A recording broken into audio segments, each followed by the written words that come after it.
Climate change यानी वातावरण change कैसे धीरे धीरे धीरे पृथ्वी का वातावरण चेंज हो रहा है और क्यों हो रहा है, आइए मैं आपको बताता हूँ। जितना देश आधुनिक होगा, जितना देश डिजिटल उपकरणों पे निर्भर रहेगा, जितना देश नई नई पद्धति अपनाएगा, उतना देश में उन चीज़ों का दुष्प्रभाव देखने को मिलेगा। मैं आपको ऐसी इन तीन चीज़ों के बारे में बताता हूँ। पहली है फैक्ट्रियाँ अपने देश के विकास के लिए बहुत जरूरी है, लेकिन फैक्ट्रियों के लिए कड़े नियम बनाना चाहिए। फैक्ट्रियों से ही क्लाइमेट चेंज हो रहा है, पृथ्वी का वातावरण धीरे धीरे बढ़ रहा है। फैक्ट्री से कार्बन डाइऑक्साइड, सल्फर गैसें, मीथेन ऐसी गैसें निकल रही है जो न सिर्फ बल्कि देश को नुकसान पहुंचा रही है, बल्कि आम इंसान, जानवर, जंगलों को नुकसान पहुंचा रही है। ऐसी कैसे है जिससे देश में हीट बढ़ती है और जो सूर्य की गर्माहट होती है उसको गर्म मतलब जो सूर्य में गर्माहट है उसको गर्म रहने में मदद करती है। मैं पहला आपको बताता हूँ क्यों फैक्ट्रियों से निकलने वाला जो धुआं होता है वो इतना हानिकारक होता है। आइए बात करते हैं। पहला बात है फैक्ट्री से निकलने वाला धुआं।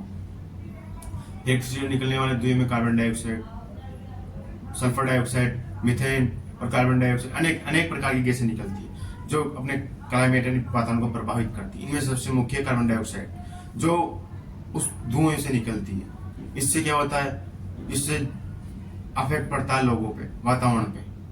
धीरे धीरे ओजोन परत पे छेद होता है, देश में हीट बढ़ती है।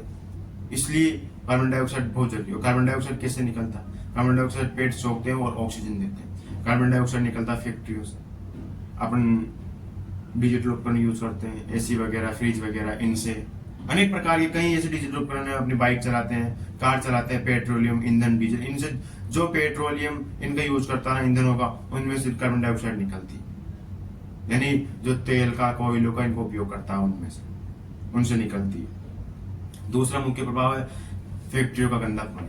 फैक्ट्रियों के गंदे पानी को नदियों में बहा दिया जाता है, जिससे नदियां पूरी तरह प्रभावित होती है, दूषित हो जाती है और उनमें रहने वाले जीव जंतुओं के लिए जीवन जीना कठिन हो जाता है, उनके जीवन पर प्रभाव पड़ता है। फैक्ट्रियों से निकलने वाला पानी, गर्म पानी को नदियों में फेंक जाता है, जिससे नदियों का पानी का टेम्परेचर बदलता है, जिससे वातावरण चेंज होता है। और जो फैक्ट्रियों के पानी आता है उसमें ऐसे कई हानिकारक तत्व मिले होते हैं, जिससे कई जलीय जीवों और यहाँ तक मनुष्य और जानवरों की मृत्यु तक हो जाती है। जो वो उसमें गंदा पानी नाले का डाल रहे हैं नदियों में, उसे इंसान पीते, जानवर पीते हैं, उससे उनके पेट में अनेक प्रकार की जानलेवा बीमारी पैदा होती है। तीसरा सबसे मुख्य कारण ईंटों के भट्टे से निकलने वाला धुआं। ये लगातार चलता रहता है, ये क्लाइमेट को बहुत प्रभावित करता है, हवा दूषित फैलाता है और इससे होता है अपने अस्थमा जैसी बीमारी, सांस लेने में तकलीफ। और ये ऐसे ऐसे कारण है जो अपनी फैक्ट्रियों से निकलने वाले हर चीज को प्रभावित करते हैं। और सबसे बड़ा मुख्य कारण है पेड़ नहीं होना, पेड़ों की कटाई करना। जब पेड़ नहीं होते ना, तब ये चीजें दिन ब दिन बढ़ती जाती है। और क्यों बढ़ती है? क्योंकि ये इसका उत्सर्जन करती है, कार्बन डाइऑक्साइड का, मीथेन का, सल्फर डाइऑक्साइड का, इनका उत्सर्जन करती है फैक्ट्रियां, अनेक डिजिटल उपकरण, ये मतलब पुराने ईंधन, कोयले वगैरह जलाते हैं, इनसे ये गैसें निकलती, जिसके कारण क्लाइमेट चेंज होता है। आपने देखा वो ईंटों के भट्टे पे दिन रात धुआं निकलता है। क्यों निकलता है? उससे क्लाइमेट चेंज होता है। वहां के लोगों को सांस लेने में तकलीफ होती है, अस्थमा जैसी बीमारी हो जाती है। इससे क्लाइमेट पे बहुत बुरा प्रभाव पड़ता है। और सबसे बड़ी बात है हीट बनना। जितने भी मैंने ये कारण बताए ना, उनमें सबसे ज्यादा बनती है हीट से आज पूरा इंडिया तप रहा है और इन्हीं कारणों से धीरे धीरे मनुष्य की जिंदगी पे प्रभाव पड़ रहा है। और यही कारण है एक आम इंसान अभी की तुलना में पहले स्वस्थ था, ना कि अभी।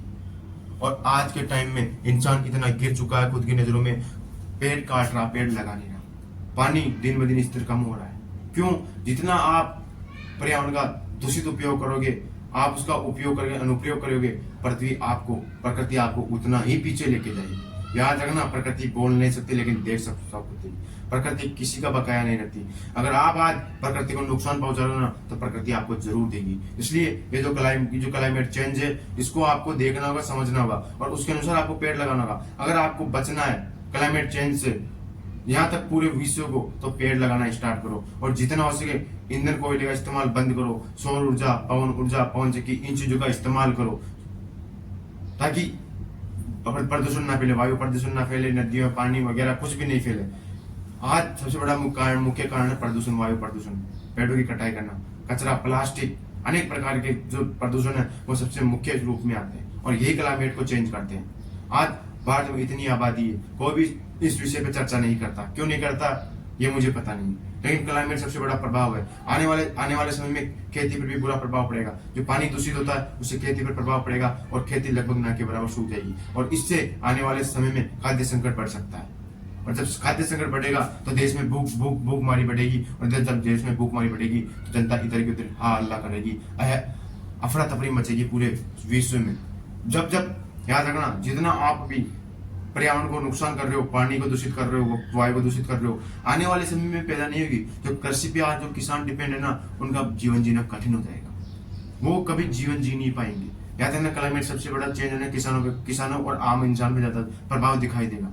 जो मिडिल क्लास फैमिली उन पे ज्यादा दिखाई देगा। अगर सोचो मेरे भाई, अगर हम दूषित पानी खेतों में डालेंगे ना, तो उनसे उर्वरक क्षमता कम होगी, उनकी जो पैदा करने की जो क्षमता होगी वो कम होगी, और जब वो कम होगी ना तो मेरे भाई फसल ऑटोमेटिक कम हो जाएगी, और जब फसल कम होगी तो देश में खाद्य संकट बढ़ेगा, बहुत तेजी से बढ़ेगा। याद रखना, प्रकृति किसी का बकाया नहीं रखती, इसलिए इन चीजों को मद्देनजर रखते हुए आप ज्यादा से ज्यादा पेड़ पौधे लगाओ और वायु प्रदूषण कम करो। जहां तक इलेक्ट्रॉनिक उपकरणों का उपयोग करो, इलेक्ट्रॉनिक बाइक, इलेक्ट्रॉनिक स्कूटी इनका, और ईंधन वाले साधनों का इस्तेमाल बंद करो, और वायु प्रदूषण कम करो, और पानी में कोई भी गंदा नाले का कचरा कुछ भी मत मिलाओ, और जहां तक उसके पेड़ लगाओ अपने आसपास, घरों के आसपास, सरकारी जमीन में, जहां भी हो आप पेड़ पौधे लगाओ। हर आज अपने गांव में, जहां शहर में, जहीं भी हो, जहां खाली जगह वहां पेड़ लगाएं। इससे ही पर्यावरण को बचाया जा सकता है। वीडियो आपको अच्छा लगा हो तो वीडियो को लाइक करें, शेयर करें, चैनल को सब्सक्राइब जरूर करें।